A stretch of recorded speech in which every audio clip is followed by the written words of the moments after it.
बिस्मिल्लाहिर्रहमानिर्रहीम। अस्सलाम वालेकुम नाजरीन, मैं हूं जमशेद अंसारी। नाजरीन, आज 3 नवंबर 2020 है और नाजरीन आज की इस वीडियो में हम दो मौज़ूआत का अहाता करने की कोशिश करेंगे। पहला मौजू तो नाजरीन ये क्या यास सादिक के साथ आने वाले जलसों में क्या होने वाला है, और दूसरा मौजू नाजरीन ये कि नवाज शरीफ और शहबाज शरीफ के दरमियान 7 मिनट फोन पे बात हुई है और इस फोन कॉल ने नून लीग के अंदर मौजूद दरारें और तकसीम को वाज़ेह कर दिया है। नाजरीन पहले मौजू की जानिब बढ़ते हैं, लेकिन पहले मौजू की शुरुआत करने से पहले एक अहम वाकया मैं आप लोगों की खिदमत में पेश करना चाहता हूं, और वो ये कि आज से 4-4.5 साल कबल जाती उम्रा में एक इजलास मुनअकिद हुआ और उसमें नून लीग के सीनियर रहनुमाओं को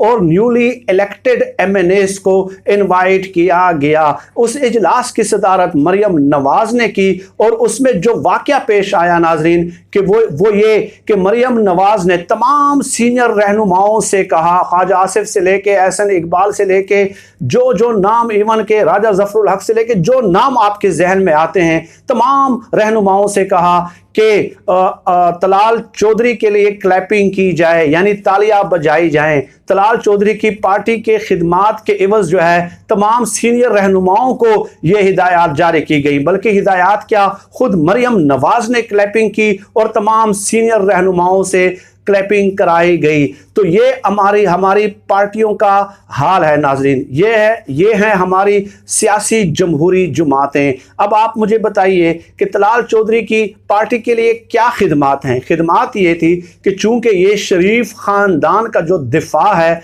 हमारे खानदान की करप्शन का जो दिफा है, वो बड़ी डटाई के साथ करते हैं, बड़ी बेशर्मी के साथ करते हैं, मुखालिफिन पे चढ़ाई कर देते हैं, मुखालिफिन के खिलाफ गैर अखलाकी और बदतहजीबी पे मबनी ज़बान का इस्तेमाल करते हैं और मुखालिफिन को जो है ना वो शरीफ खानदान की करप्शन पे बात करने का मौका नहीं देने देते टॉक शोज में। तो इसलिए जो है ना तमाम सीनियर रहनुमाओं से मरियम नवाज ने क्लैपिंग कराई। ये उनकी जो है ना खिदमात थी नून लीग के लिए तलाल चौधरी की। नाजरीन अब फैसला ये हुआ है, अयाज सादिक की जानिब बढ़ते हैं कि आने वाले जलसों में अयाज सादिक को प्रोमिनेंट पोजीशन दी जाएगी, अहम पोजीशन दी जाएगी।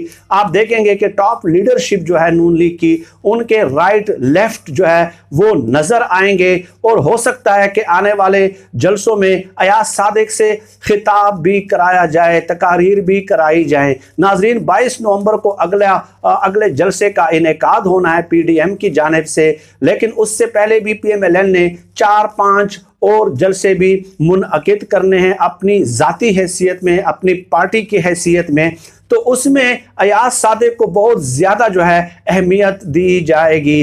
ये जो फैसला नून लीग के अंदरूनी सर्कल्स ने किया है, बल्कि शरीफ खानदान ने किया है। क्या अंदरूनी सर्कल्स ने किया है? नवाज शरीफ, मरियम नवाज जो है ना फ़ोन करके ये डिसाइड कर लेते हैं और फिर इनको जो है ना वो हिदायत जारी कर दी जाती है और पैगाम पहुंचा दिया जाता है। तो ये एक पैगाम है दूसरे सीनियर रहनुमाओं को, या नून लीग के अंदर जो तो तकसीम मौजूद है उन तमाम रहनुमाओं को ये पैगाम है कि जो भी अयाज सादिक के नक्शे कदम पे चलेगा वो शरीफ खानदान की कुर्बत हासिल करेगा, उसको जो है ना बहुत बड़े रुतबे से जो है वो सरफराज किया जाएगा कि वो शरीफ खानदान की कुर्बत में आ जाएगा। तो इससे वाज़ेह होता है कि नून लीग के अंदर किस कदर स्प्लिट और किस कदर रिफ्ट और तकसीम मौजूद है। नाजरीन मुतवातर मुख्तलिफ व्लॉग्स में तसलसल के साथ हम आप लोगों की खिदमत में ये गुजारिशात पेश कर रहे हैं कि नून लीग के अंदर वाज़ेह प्रोमिनेंट जो है वो दरारें पड़ चुकी हैं।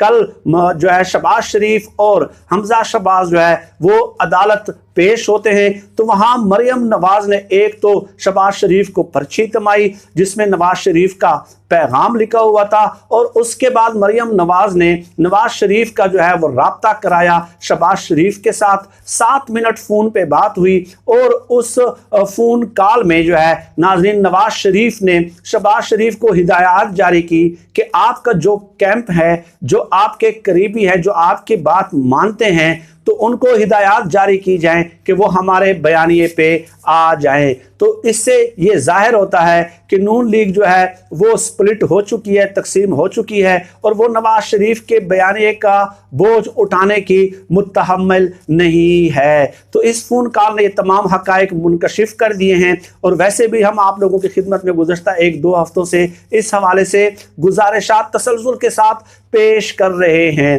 تو ناظرین، نون لیگ کے جو لوگ ہیں جو اس بیانیے کا بوجھ اٹھانے کے متحمل نہیں ہے، ان کے علم میں ہے، بلکہ چند ایک سے تو میری بھی بات ہوئی ہے، تو انہوں نے کہا کہ بھئی حلقے کے اندر جو ہے عوام میں شدید غم و غصہ ہے، ٹھیک ہے، کہ یہ کیا بات ہوئی کہ جب آپ اقتدار سے باہر چلے گئے تو آپ پورے کی پوری ریاست کو چارج شیٹ کر رہے ہیں اور پاک فوج کو کمزور کرنے کی کوشش کر رہے ہیں اور ان پہ من گڑت الزامات لگانے کی کوشش کر رہے ہیں۔ حتیٰ کہ حالات تو یہ ہیں کہ ایاز صادق کا اپنے حلقے میں نکلنا مشکل ہو گیا ہے۔ آپ لوگوں نے دیکھا نہیں ہے کہ اس بیان کے بعد صرف ایک مولانا فضل الرحمان کے ساتھ وہ پریس کانفرنس کرتے ہوئے نظر آئے، اس کے بعد وہ غائب ہے ایاز صادق جو ہے، ٹھیک ہے۔ تو عوام میں اتنا شدید غم و غصہ ہے۔ کل بھی میں نے ایک آڈیو کلپ آپ لوگوں کی خدمت میں پیش کیا جس میں عوام کہہ رہے ہیں کہ ایاز صادق کو باہر نکلنے دیں، ہم ان پہ انڈوں اور جوتوں کی بارش کر دیں گے۔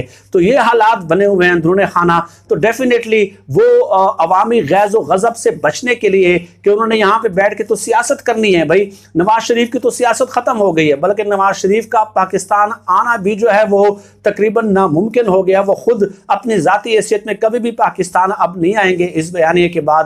تو ڈیفینیٹلی یہ تقسیم ہے، اور نواز شریف کی اپنی پارٹی جب اس قدر منقسم ہو گئی ہے، اپنی پارٹی میں اس قدر دراڑیں پڑ گئی ہیں، تو پوری پی ڈی ایم بھی اس حوالے سے تقسیم ہے۔ آپ پیپلز پارٹی کا حال دیکھ لیں کہ وہ ان کا جو وہ ہے ایک غیر متحرک اور غیر فعال کردار نظر آ رہا ہے، اور وہ اس موقع اس تحریک کو اپنے حق میں استعمال کرنا چاہ رہے ہیں۔ اور ناظرین، اس کے علاوہ یہ بھی بتا دوں میں کہ 7 نومبر کو جو ہے متوقع ہے، ایکسپیکٹڈ ہے، وہاں کے جو رپورٹرز ہیں ان سے میں نے بات کی ہے جو عبدالقادر بلوچ کے حلقے کے ہیں، کوئٹہ میں رہتے ہیں، تو وہ کہتے ہیں کہ عبدالقادر بلوچ 7 نومبر کو پریس کانفرنس کریں گے اور نون لیگ کا بلوچستان سے باقاعدہ صفایا کر دیں گے قادر بلوچ صاحب۔